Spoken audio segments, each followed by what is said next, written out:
This is wali, huh? This is for proxy. I mean, because the father is died, so nobody allow to wali except brother in Islam. So this is now a point, huh? Okay. أعوذ بالله من الشيطان الرجيم بسم الله الرحمن الرحيم والصلاة والسلام على رسول الله الكريم نبينا محمد وعلى آله وأصحابه أجمعين إن الحمد لله نحمده ونستعينه ونستغفره ونعوذ بالله من شرور أنفسنا ومن سيئات أعمالنا من يهدي الله فلا مضل له ومن يضلل فلن تجد له وليا مرشدا أشهد أن لا إله إلا الله وأشهد أن محمدا عبده ورسوله يا أيها الذين آمنوا اتقوا الله حق تقاته ولا تموتن إلا وأنتم مسلمون يا أيها الذين آمنوا اتقوا الله وقولوا قولا سديدا يصلح لكم أعمالكم ويغفر لكم ذنوبكم ومن يطع الله ورسوله فقد فاز فوزا عظيما يا أيها الذين آمنوا اتقوا الله ولتنظر نفس ما قدمت لغد واتقوا الله إن الله كبير بما تعملون يا أيها الناس اتقوا ربكم الذي خلقكم من نفس واحدة وخلق منها زوجها وبث منهما رجالا كثيرا ونساء واتقوا الله الذي تساءلون به والأرحام إن الله كان عليكم رقيبا وقال رسول الله صلى الله عليه وسلم النكاح يعني ثابت. Okay? It means purity. Okay? The marriage, the man and wife is the way of Islam in front of Allah. So now, الآن إن شاء الله اسمه سيد عدنان شاه. We will nikah now nikah for Ophelia Kagadas Shah. Subhanallah. Okay? Ophelia Kagadas Shah. Ophelia Kagadas Shah. الآن nikah مع أوفيليا غدا شاء وشهيد عدنان شاء. تقول قبلت. It means I said now I proceed to marry you and Ophelia, and you said answer I accept. The meaning of kabiltu. Okay? Now, alhamdulillah, khalas al-nikah. Okay? Khalas al-nikah. And here, now as a khutbah for nikah. Okay? Alhamdulillah. Okay? Mabruk. Alhamdulillah Rabbil Alameen. Wassalatu wassalam على أشرف الأنبياء والمرسلين نبينا محمد وعلى آله وأصحابه أجمعين. وبعد السلام عليكم ورحمة الله وبركاته. Ngayon ay inshallah natapos ang kasal ninyong dalawa sa pamamagitan ng mga testigo. Ito mga witness. Kasi sa iyong markiyama, kayo ang magpapatunay na sila ay nabasbasan sa pamamaraan ng Islam.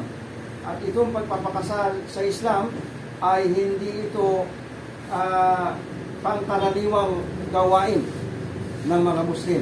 Ang sabi ni Propeta Muhammad sallallahu alaihi wasallam na kapag ang babae ay nagpakasal sa lalaki na walang pwedeng maghiwalay sa kanila, kinaiinisan ng Allah ang mga tinatawag na talak o tinatawag na divorce. Maliban naman kung hindi na magkasundo ang dalawa, mas mainam yun. Ngunit, kung maaari, iwasan yung mga bagay na kung saan ay magkakaroon ng problema sa pagitan ng mag-asawa. Tandaan natin mabuti, si Satan ay lahat ng mga gawain na masama ay gagawin nila gagawin niya sa mga taong nagmamahalan dahil sa Allah. Okay? Kaya dito sa atin, bilang tayo ay mananampalataya, iwasan natin ang tinatawag na yung sometimes some mistake, small mistake, then boom. Yeah. And when another break.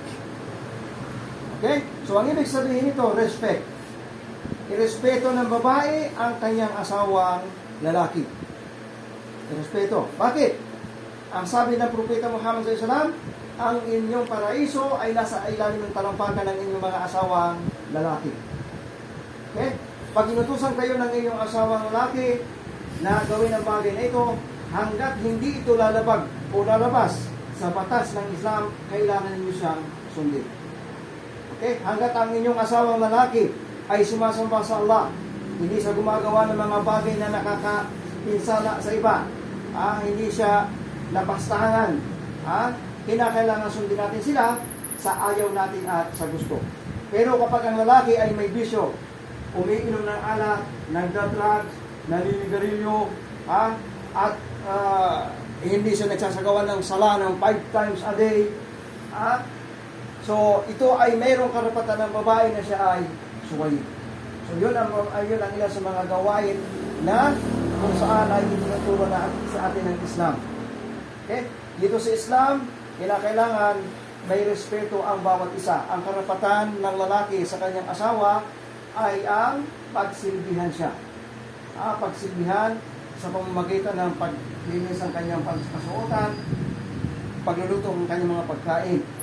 At kung siya ay medyo mas mainam, kung siya ay aalis papunta sa trabaho, ihatid mo siya sa pintuan para ipakita mo sa kanya yung pagmamahal.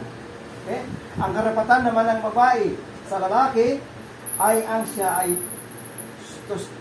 sustentuhan, pakainin, at kumbaga ibigay sa kanya yung kanyang karapatan na sa pananamit.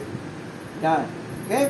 Dahil ito ay mga sunnah.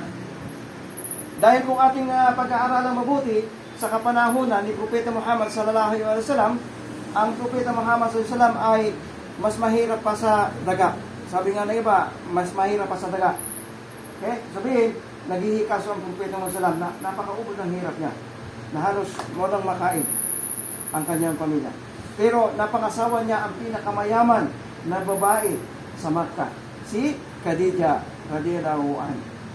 Okay? So, doon sa punto na iyon ay kung ating pag-aral ng kanyang kasaysayan, ang tumustos sa kanya o nagsustenso sa kanya ay ang babae.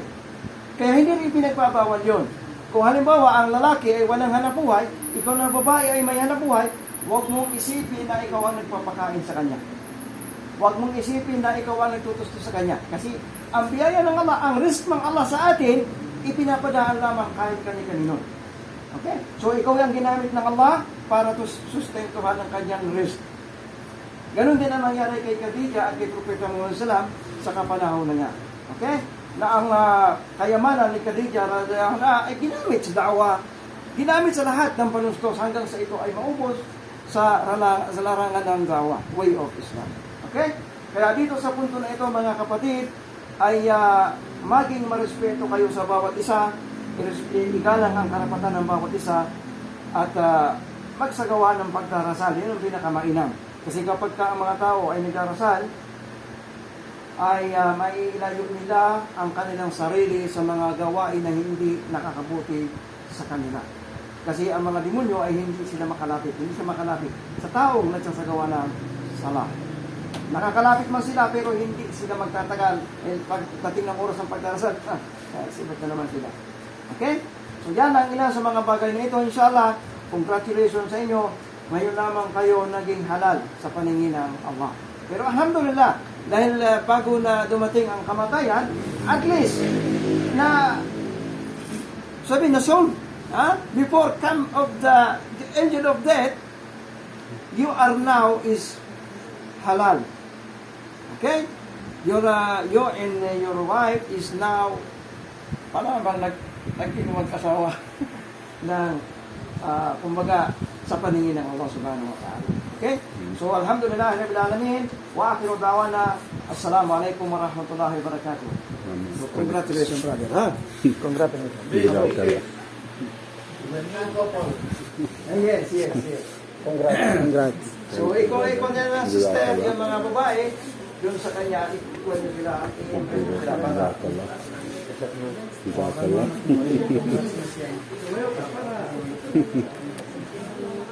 Okay?